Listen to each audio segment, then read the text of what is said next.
Hello guys, welcome back to our channel slay with Jerry. ഇന്ന് ക്രിസ്ത്യൻസിനെ സംബന്ധിച്ച് കുറച്ച് ഇമ്പോർട്ടൻ്റ് ആയിട്ടൊരു ദിവസമാണ്. ഇന്ന് പെസഹ വ്യാഴാഴ്ചയാണ്.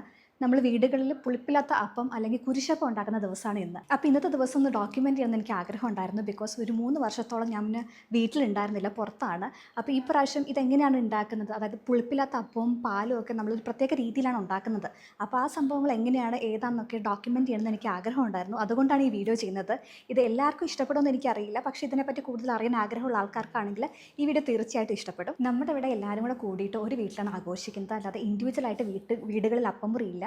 അപ്പോൾ ഈ വർഷത്തെ പെസഹ നമ്മുടെ വീട്ടിലാണ് ആഘോഷിക്കുന്നത്. രാവിലെ നമ്മളും പള്ളിയിൽ പോയി കാലുകഴുകൽ ശുശ്രൂഷയും കുർബാനയിലൊക്കെ പങ്കെടുത്തു. ഇനിയിപ്പോൾ ബാക്കി എല്ലാവരും കുർബാന കഴിഞ്ഞ് നമ്മുടെ വീട്ടിലേക്ക് വരും. അപ്പോൾ ഇതേ തുടർന്ന് എങ്ങനെയാണ് അപ്പം ഉണ്ടാക്കുന്നത്, പാല് കാഴ്ചൽ, അങ്ങനത്തെ കുറച്ച് പെസഹ വ്യാഴം വിശേഷങ്ങളാണ് ഇനി നിങ്ങൾ കാണാൻ വേണ്ടി പോകുന്നത്. അപ്പോൾ once again welcome back to our channel. അങ്ങനെ നേരത്തെ പറഞ്ഞതുപോലെ നമ്മൾ രാവിലെ തന്നെ പള്ളിയിൽ പോയി അത് കഴിഞ്ഞ് ബ്രേക്ക്ഫാസ്റ്റ് കഴിക്കാനായിട്ട് അടുത്തുള്ള കടയിൽ കയറി അവിടുന്ന് ഇഡ്ഡലി സാമ്പാർ കഴിച്ചു.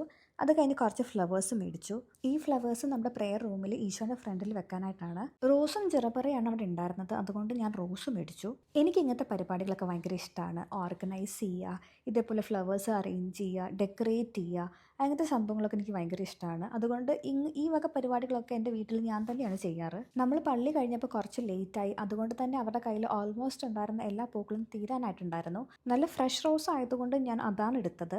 പിന്നെ ഞാൻ ഒരു ഫ്ലവർ അറേഞ്ച്മെൻറ്റിനുള്ള പൂക്കൾ മാത്രമേ എടുത്തിട്ടുള്ളൂ. യാസിസ് നമ്മൾ നേരത്തെ തന്നെ വെള്ളത്തിൽ സോക്ക് ചെയ്ത് വെക്കുക. അത് കഴിഞ്ഞിട്ട് നമ്മുടെ ഫ്ലവേഴ്സ് എടുത്തിട്ട് നമുക്ക് ഏത് ഹൈറ്റിലാണോ വേണ്ടത് ആ രീതിയിൽ അതിൻ്റെ സ്റ്റെമ്മ് മുറിച്ച് കളയുക. പിന്നെ അതിന് ചുറ്റും നമ്മുടെ ഇഷ്ടത്തിനനുസരിച്ചിട്ട് ലീവ്സോ ജിപ്സം ഫ്ലവറോ അറേഞ്ച് ചെയ്ത് കൊടുക്കുക. അത്രയേ ഉള്ളൂ പരിപാടി.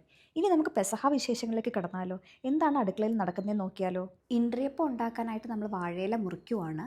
കഴുകി വൃത്തിയാക്കിയ വാഴയിലയിലാണ് നമ്മൾ ഇൻട്രിയപ്പം ഉണ്ടാക്കുക. ഇൻട്രിയപ്പം എന്താണെന്ന് അറിയാത്ത ആൾക്കാരാണെങ്കിൽ വീഡിയോ തുടർന്ന് കാണുക, അതിൽ നമ്മൾ കാണിക്കുന്നുണ്ട്. കുരിശപ്പം ഉണ്ടാക്കാനുള്ള തേങ്ങ ഇവിടെ റെഡി ആയിട്ടുണ്ട്. അതോടൊപ്പം നമ്മൾ വട്ടയപ്പം ഉണ്ടാക്കിയിട്ടുണ്ട്. ഇതിൻ്റെ ബാറ്റർ നമ്മൾ ഇന്നലെ പ്രിപ്പയർ ചെയ്ത് വെച്ചു. ഇനി അതിൻ്റെ റെസിപ്പിയാണ് കാണിക്കാൻ വേണ്ടി പോകുന്നത്. കഴുകി വാരി വെച്ച പച്ചരി പൊടിച്ചെടുക്കുക, അവൽ നനച്ചത്, കുറച്ച് തേങ്ങ, പിന്നെ കുറച്ച് ഏലക്കയും ജീരകവും പൊടിച്ചത്, ഇവയെല്ലാം ചേർത്ത് കുറച്ച് ശർക്കര പാനിയും കൂടെ ഒഴിച്ച് നന്നായിട്ട് അരച്ചെടുക്കണം. നമ്മൾ ജീരകമൊക്കെ പൊടിക്കുമ്പോൾ ലേശം പഞ്ചസാരയും കൂടെ ആഡ് ചെയ്യുവാണെങ്കിൽ അത് നന്നായിട്ട് പൊടിഞ്ഞ് കിട്ടും. നമ്മൾ ഇതിൻ്റെ കൂടെ ചെറിയുള്ളിയും വെളുത്തുള്ളിയും ആഡ് ചെയ്യുന്നുണ്ട്. പിന്നെ കുറച്ച് ഈസ്റ്റും കുറച്ച് ഉപ്പും. ഇതിൻ്റെ കൺസിസ്റ്റൻസി എന്ന് പറയുവാണെങ്കിൽ നമ്മുടെ ഇഡ്ഡലി മാവിൻ്റെ ഒക്കെ കൺസിസ്റ്റൻസിയാണ് നമുക്ക് കിട്ടേണ്ടത്. ഇനി നമുക്ക് കുരിശപ്പം എങ്ങനെയാണ് ഉണ്ടാക്കുന്നത് നോക്കിയാലോ. അതിനായിട്ട് കുറച്ച് വെളുത്തുള്ളി നന്നായിട്ട് ഗ്രൈൻഡ് ചെയ്തെടുക്കണം. വെള്ളത്തിൽ കുതിർന്ന ഉഴുന്ന് നമ്മൾ അരച്ചെടുക്കണം. അതോടൊപ്പം തന്നെ തേങ്ങ നമ്മൾ ജസ്റ്റ് ഒന്ന് ചതച്ചെടുക്കണം. ഇതിൻ്റെ മെഷർമെൻറ്റ് കാര്യങ്ങളൊക്കെ ഞാൻ ഡിസ്ക്രിപ്ഷനിൽ കൊടുക്കാം, നിങ്ങൾക്ക് അവിടെ ചെക്ക് ചെയ്താൽ മതി. ഈ ഉപ്പുകല്ലും മഞ്ഞളും എന്തിനാണെന്ന് ഞാൻ പറയാവേ. നിങ്ങളുടെ രാജ്യപരമേ കതിരമൻ സ്രോതയെ പോലെ ഭൂമിയിലാണമേ.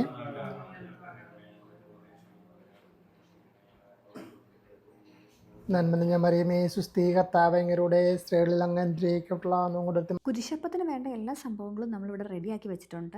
കുരിശപ്പം ഉണ്ടാക്കുന്നതിന് മുന്നേ നമ്മളൊന്ന് പ്രാർത്ഥിക്കും. ജസ്റ്റ് ഒരു ഫുഡ് ഐറ്റം അല്ല ഇത്, നമ്മൾ പ്രാർത്ഥനയോടെ വിശ്വാസത്തോടെ ചെയ്യേണ്ട ഒരു സംഭവമാണിത്. അതിൻ്റേതായ ഒരുക്കത്തോടു കൂടിയാണ് നമ്മളിത് ചെയ്യുന്നത്. നമ്മുടെ വീട്ടിലെ ഗ്രഹനാഥനാണ് ഈ അപ്പത്തിനുള്ള മാവ് കുഴച്ചെടുക്കുക. അരിപ്പൊടി, ഉഴുന്ന്, തേങ്ങ, നമ്മൾ നേരത്തെ അരച്ചെടുത്ത വെളുത്തുള്ളി, ജീരകം പൊടിച്ചത്, ആവശ്യത്തിനുള്ള ഉപ്പ്, ഇവയെല്ലാം ചേർത്തിട്ട് നന്നായിട്ട് നമ്മൾ കുഴച്ചെടുക്കണം. നമ്മളെല്ലാവരും ചുറ്റും സഹായത്തിനായിട്ട് നിൽക്കും, പക്ഷെ ഗ്രഹനാഥന് മാത്രമേ ഇത് കുഴയ്ക്കാനുള്ള അവകാശമുള്ളൂ. നമുക്ക് 2 അപ്പം ഉണ്ടാക്കാനുള്ള മാവ് ഇതുപോലെ നമ്മൾ ഒരുമിച്ച് കുഴച്ചെടുക്കുകയാണ് ചെയ്യുന്നത്. മൊത്തം അരിപ്പൊടിയും ഉഴുന്നും തേങ്ങായും ജീരകവും വെളുത്തുള്ളിയും എല്ലാം കൂടെ ഒന്നായിട്ടിട്ട് കുഴയ്ക്കും. അതിൽ നിന്ന് കുറച്ചെടുത്ത് കുരിശപ്പത്തിന് വേണ്ടി മാറ്റി വെക്കും. എല്ലാ സാധനവും കുറച്ച് മാറ്റും. എന്നിട്ട് കുഴച്ച് കഴിഞ്ഞിട്ട് അതിൽ നിന്ന് കുരിശപ്പത്തിനുള്ളത് എടുത്ത് മാറ്റിയിട്ട് നമ്മൾ നേരത്തെ എടുത്തു വെച്ച വെളുത്തുള്ളി, ജീരകം, അതുപോലെ പിന്നെ ഉഴുന്ന്, തേങ്ങ എല്ലാം കൂടെ കുരിശപ്പത്തിന് കുറച്ച് എക്സ്ട്രാ കൂടുതലിടും. എന്നിട്ട് രണ്ടാമത് അതിലാണ് കൂട്ടി കുഴച്ച് യോജിപ്പിച്ചിട്ട് ഇലയിൽ പരത്തി കുരിശൊക്കെ വെച്ച്. ഉപ്പ് നോക്കണം, ഇപ്പം നോക്കണം. കുരിശപ്പത്തിന് എടുത്തു കഴിഞ്ഞാൽ പിന്നെ നോക്കണ കണക്കില്ല. ഞാൻ തന്നെ നോക്കണം, എല്ലാവരും നോക്കാം. ജോളി. അപ്പോൾ അങ്ങനെയാണ് നമ്മൾ കുരിശപ്പോ ഇൻട്രിയപ്പോ ഉണ്ടാക്കിയെടുക്കുന്നത്. ഇത് ഓരോ സ്ഥലം അനുസരിച്ചിട്ട് കുറച്ചൊക്കെ വേരിയേഷൻ അങ്ങോട്ടും ഇങ്ങോട്ടും വരാം. നമ്മുടെ ഇവിടെ നമ്മൾ ഈ ഒരു രീതിയിലാണ് ഉണ്ടാക്കുന്നത്. അതുപോലെ തന്നെ നമ്മുടെ ഇവിടെ ഒരുപാട് പേരുണ്ട്, മക്കളും അവരുടെ മക്കളും കൊച്ചുമക്കളും ഒക്കെ ആയിട്ട്. അതുകൊണ്ടാണ് നമ്മൾ ഇത്രയും അധികം ക്വാണ്ടിറ്റിയിൽ ഉണ്ടാക്കുന്നത്. നമ്മൾ ഈ കുരിശപ്പം ഉണ്ടാക്കി കഴിയുമ്പോഴേ കുരിശപ്പത്തിൻ്റെ മുകളിൽ നമ്മളൊരു കുരിശുണ്ടാക്കും. അതായത് ഹോശാന ഞായറാഴ്ച കിട്ടിയ ആ ഓല കുരിശാകൃതിയിലാക്കിയിട്ട് അപ്പത്തിൻ്റെ മുകളിൽ പതിച്ച് വെക്കും. എന്നിട്ട് ആ കുരിശിൻ്റെ അപ്പുറത്തും ഇപ്പുറത്തും വെക്കുന്ന സാധനം എന്താണെന്നറിയാമോ? അപ്പോൾ ഒരു മഞ്ഞളിൻ്റെ ഉണങ്ങിയ മഞ്ഞളിൻ്റെ ഒരു പീസും ഉപ്പിൻ്റെ ഒരു പീസുമാണ് അപ്പുറത്തും ഇപ്പുറത്തും വെക്കുക. അത് ഞാൻ നിങ്ങളെ വഴിയെ കാണിച്ചു തരാം. ഇപ്പം നമ്മൾ കുഴച്ച പാവിൽ നിന്ന് ചെറിയൊരു പോർഷൻ മാറ്റിയിട്ട് കുരിശപ്പത്തിന് വേണ്ടി കുഴയ്ക്കുവാണ്. അതിലേക്ക് നമ്മൾ നേരത്തെ ആഡ് ചെയ്ത സാധനങ്ങൾ കുറച്ചും കൂടെ എക്സ്ട്രാ ചേർക്കുവാണ്. അതായത് തേങ്ങ, ഉഴുന്ന്, വെളുത്തുള്ളി. നമ്മൾ കുരിശപ്പത്തിന് വേണ്ടി മാവ് കുഴച്ച് കഴിഞ്ഞാൽ പിന്നെ അതിൻ്റെ ഉപ്പ് നോക്കാൻ പാടില്ല എന്നാണ്. ഇപ്പം നമ്മൾ കുഴച്ചെടുത്ത കുരിശപ്പം വാഴയിലയിൽ നമ്മൾ വെക്കുവാണ്. ഇനി ഇത് ഈക്വൽ തിക്നെസ്സിൽ നമ്മൾ വാഴയിലേൻ്റെ മുകളിൽ ഒന്ന് സ്പ്രെഡ് ചെയ്യണം. ഓശാന ഞായറാഴ്ച കുർബാനയ്ക്ക് പോയപ്പോൾ നമുക്ക് കിട്ടിയ വെഞ്ചരിച്ച കുരുത്തോലയിൽ നിന്ന് നമ്മൾ ഇതേപോലെ ഒരു കുരിശ് രൂപം ഉണ്ടാക്കിയിട്ട് അത് ഈ അപ്പത്തിൻ്റെ മുകളിൽ ഇതുപോലെ വെക്കും. അതാ കുരിശപ്പത്തിൻ്റെ മുകളിലായി കുരിശിൻ്റെ രണ്ട് സൈഡിലും നല്ല രണ്ട് കള്ളന്മാരുടെ പ്രതീകമായി ഒരു വശത്ത് ഉണങ്ങിയ മഞ്ഞളും ഒരു വശത്ത് ഒരു ഉപ്പ് കല്ലും വയ്ക്കുന്നു. ഈശോയുടെ കുരിശുമരണത്തിൻ്റെ അനുസ്മരണമായിട്ടാണ് നമ്മൾ ഈ കുരിശ് അപ്പത്തിൻ്റെ മുകളിൽ വെക്കുന്നത്. ഇനി ഇത് നമ്മൾ ആവി കയറ്റി വേവിച്ചെടുക്കുകയാണ് ചെയ്യുന്നത്. ഞാൻ നേരത്തെ പറഞ്ഞതുപോലെ നമ്മൾ ഒരുപാട് പേരുള്ളത് കൊണ്ടാണ് നമ്മൾ ഇത്രയും വലിയ കുരിശപ്പം ഉണ്ടാക്കുന്നത്. ചെറിയ ഫാമിലി ആണെങ്കിൽ അതിനനുസരിച്ചുള്ള ചെറിയൊരു കുരിശപ്പം ഉണ്ടാക്കിയാൽ മതി. ബിക്കോസ് കുരിശപ്പം നമ്മൾ നാളത്തേക്ക് ബാക്കി വെക്കാൻ പാടില്ല എന്നാണ്. ഇന്ന് മുറിച്ച് അത് ഇന്ന് തന്നെ തീർക്കണം എന്നാണ്. അപ്പോൾ ചെറിയ ഫാമിലി ആണെങ്കിൽ അതിനനുസരിച്ചുള്ള ക്വാണ്ടിറ്റിയാണ് നമ്മൾ ഉണ്ടാക്കുക. നിങ്ങളുടെ അവിടെ എങ്ങനെയാണോ കുരിശപ്പം ഉണ്ടാക്കാറ്? നിങ്ങൾ ഏത് ജില്ലക്കാരാണ്?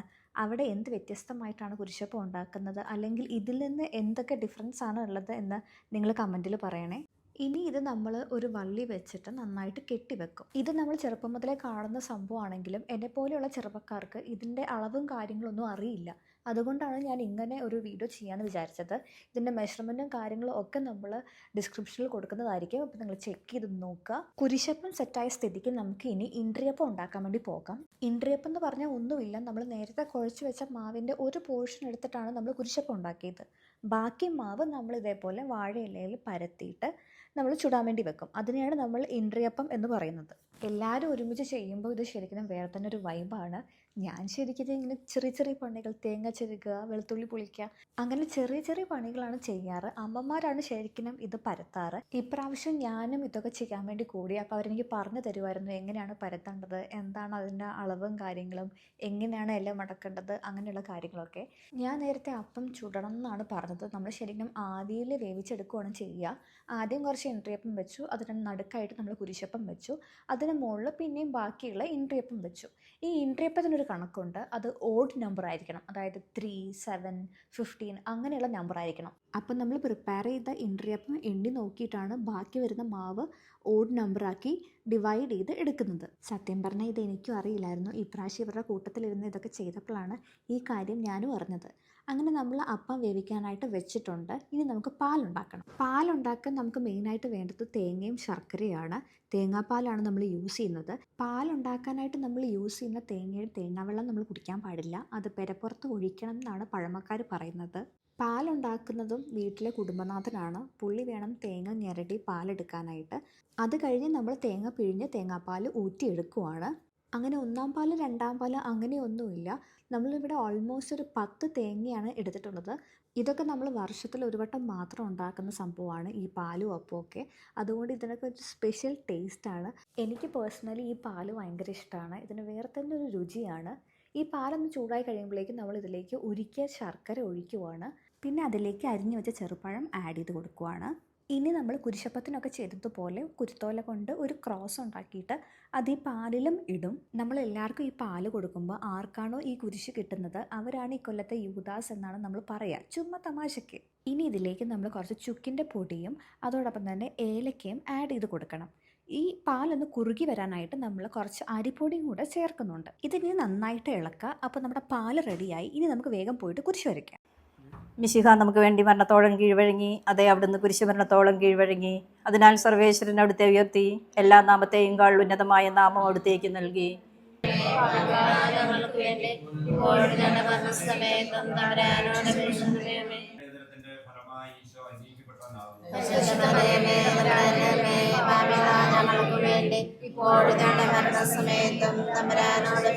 കൊച്ചുമക്കളെ, നമ്മൾ ഇന്ന് പെസഹ ആചരിക്കുകയാണ് അല്ലേ? ഈ പെസഹ എന്ന വാക്കിൻ്റെ അർത്ഥം അറിയാമോ? പെസഹ എന്ന വാക്കിൻ്റെ അർത്ഥം കടന്നുപോകൽ എന്നാണ്. എന്ത് കടന്നുപോകലാണ്? എവിടെ നിന്നുള്ള കടന്നുപോകലാണ് ഈ പെസഹ? അത് പറയുമ്പോൾ ഒരല്പം ചരിത്രം പറയേണ്ടി വരും. അത് നിങ്ങൾ പുതിയ കുട്ടികൾക്കൊക്കെ ഒന്ന് കേൾക്കാൻ വേണ്ടിയിട്ടും പഴയ ആൾക്കാർ കേട്ടിട്ടുള്ളതായതുകൊണ്ട് അവരെ ഉദ്ദേശമല്ല ഞാൻ പറയുന്നത്. അവിടെ വർഷങ്ങളോളം ജീവിക്കുന്നു. അബ്രാഹത്തിന് മക്കളുണ്ടാകുന്നു. അവസാന കാലഘട്ടത്തിൽ ഇസാക്കിന് ശേഷം യാക്കോബ് ഉണ്ടാകുന്നു. യാക്കോബിന് എത്ര പുത്രന്മാരുണ്ടായിരുന്നു? 12 പുത്രന്മാരുണ്ടായി. ഇതിൽ അവസാനത്തെ ആരായിരുന്നു? ജോസഫ്. ഈ ജോസഫ് എവിടെ പോയി? ജോസഫിനെ മക്കളെല്ലാവരും ചേട്ടന്മാരെല്ലാം കൂടെ ഒഴിവാക്കി കൊന്നു കളയാനായിട്ട് കൊണ്ടുപോയി ആടിനെ മേയ്ക്കാൻ പോയ സ്ഥലത്ത്.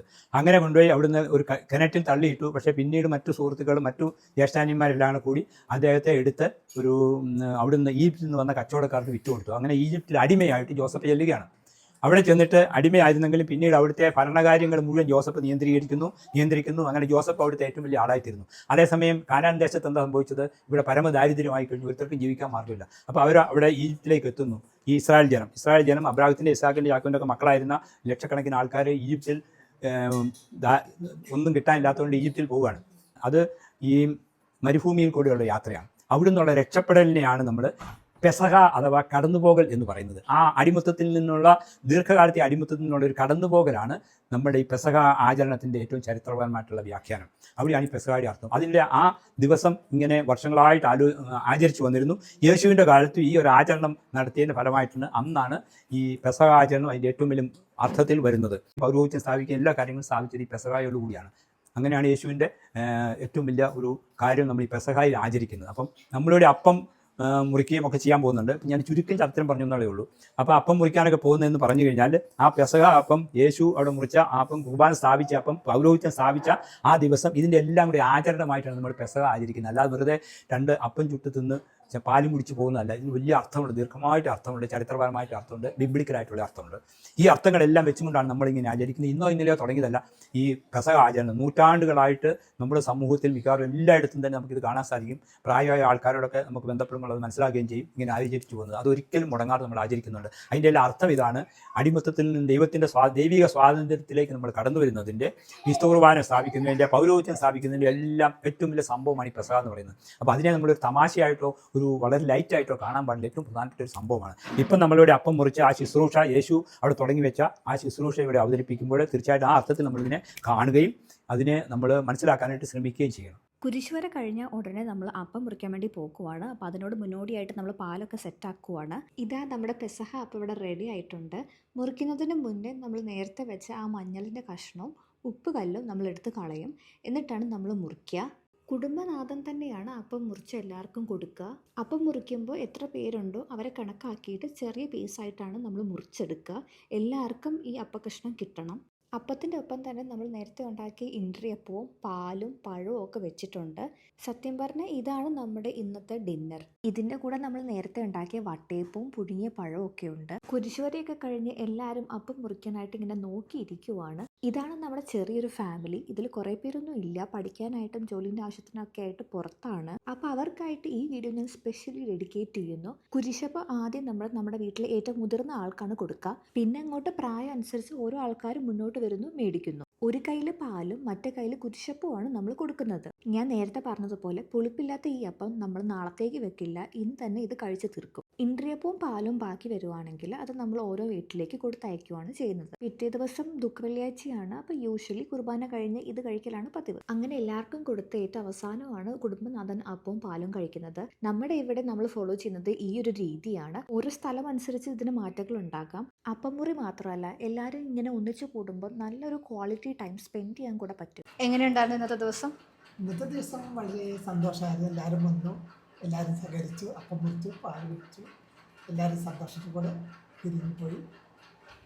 വളരെ നാളുകൾക്ക് ശേഷം പങ്കെടുത്തൊരു പെസഹ വ്യാഴാഴ്ച. അപ്പോൾ ഗൈസ്, അതൊക്കെയാണ് നമ്മുടെ പെസഹ വിശേഷങ്ങൾ. അങ്ങനെ എല്ലാവരും പാലും അപ്പമൊക്കെ കുടിച്ച് കുറച്ച് നേരം സംസാരിച്ചൊക്കെ ഇരുന്ന് പോയി. നാളെ ദുഃഖവെള്ളിയാഴ്ചയാണ്, നമുക്ക് രാവിലെ കുർബാനയുണ്ട്. അതുകൊണ്ട് എല്ലാവരും അവരുടെ വീട്ടിലേക്ക് പോയിട്ടുണ്ട്. അപ്പോൾ ഇതുവരെ നിങ്ങൾ എത്തിയിട്ടുണ്ടെങ്കിൽ താങ്ക് യു ഫോർ വാച്ചിങ്. ഇതുപോലെ നല്ലൊരു വീഡിയോ ആയിട്ട് ഇനിയും വരാം. Bye bye.